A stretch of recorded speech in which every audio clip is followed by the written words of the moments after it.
E aí, nós vamos para os tipos de diabetes. Nós temos o tipo de diabetes em que a pessoa já nasce com um problema pré-existente, em que não há uma produção eficaz de insulina. Ou seja, aquele açúcar que era para ser levado para as células fica na corrente sanguínea, causando a hiperglicemia, que é o que a gente conhece aí, né, pelo estado hiperglicêmico. E o que acontece com isso, gente? Se o açúcar não vai para as células estão morrendo de fome, né? Elas não têm energia, tá? E isso é perigoso, ok? Então tem esse caso em que a pessoa não produz insulina.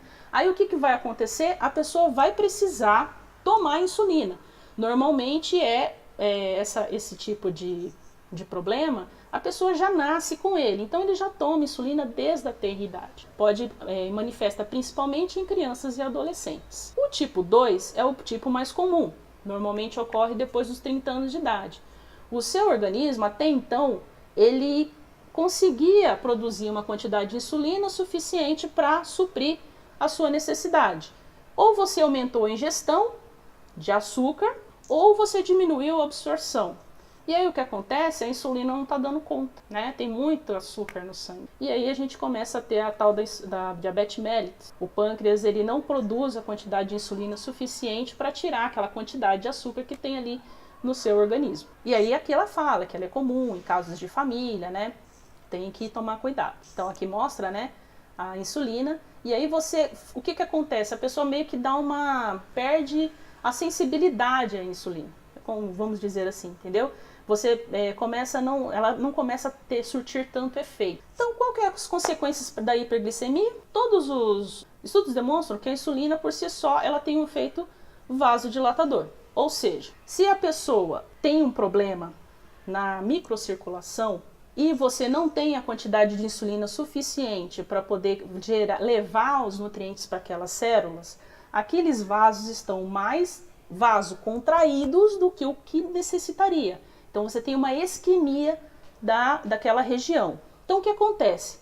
Primeiro, a região não recebe nutrientes. Segundo, a região está isquêmica, não recebe oxigênio. O que acontece? Necrose.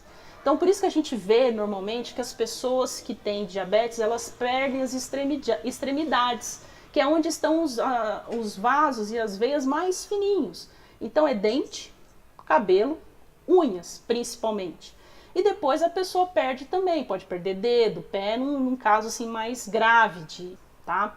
Então, por isso que é muito importante a pessoa ter um cuidado e fazer o tratamento. E qual que é a grande importância pra gente que é dentista, né? O fato da pessoa ter uma diabetes, por exemplo, que ela não está fazendo controle. Há uma chance muito grande dela ter problemas sérios de gengiva, de dentes, tá? Principalmente problemas periodontais, que necessitam de uma boa irrigação, e essa irrigação é mais desses pequenos capilares. Então é aí que dá o problema, né? Então às vezes quando a pessoa está com um problema periodontal, você vê que está bem severo, peça exames de sangue, inclusive de glicemia.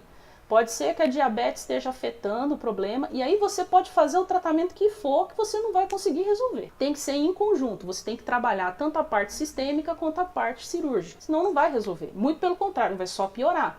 Porque o paciente que tem diabetes, além dele não conseguir, tem aquela região mais debilitada, ainda por cima tem uma cicatrização deficiente. Então, qualquer procedimento cirúrgico que você for fazer nele, a cicatrização não acontece da forma adequada. Então, é importante olhar isso daí. Pode ter problemas com sangramento, principalmente na cicatrização. O coágulo não se forma de forma correta, não tem oxigenação aquele tecido, então há uma maior chance de osteonecrose. É importantíssimo você, se vai fazer um procedimento mais cruelento, por exemplo, uma cirurgia de terceiro molar, peça exame de sangue, gente. Não dá para adivinhar, não dá para ver na testa.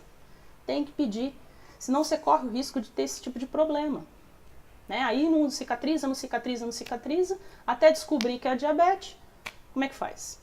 Você vai ficar indo com o paciente no hospital? Né? E diabetes é uma coisa que aparece toda hora. Toda hora. A nossa população está cada vez mais obesa e cuidando menos da saúde. Então tem que cuidar, tem que tomar cuidado. O que a diabetes pode causar? Cegueira, infarto do miocárdio, derrame cerebral, pé diabético, que é o que eu acabei de falar, né? Que é o que às vezes precisa amputar, porque começa a ter gangrena naquela região. Impotência sexual, insuficiência renal, podendo ser necessário hemodiálise. Né? Você veja como é que são. E neuropatias. Então, é importante você olhar para o seu paciente e se ele vai fazer esse tipo de procedimento, na minha clínica é procedimento padrão, a gente pede exame. Eu não consigo pedir exame, o paciente vai embora. Bom, gente, eu estou falando o que eu faço. É difícil, porque se você pega uma pessoa que está com a glicemia muito alta, a chance de você ter problema é grande.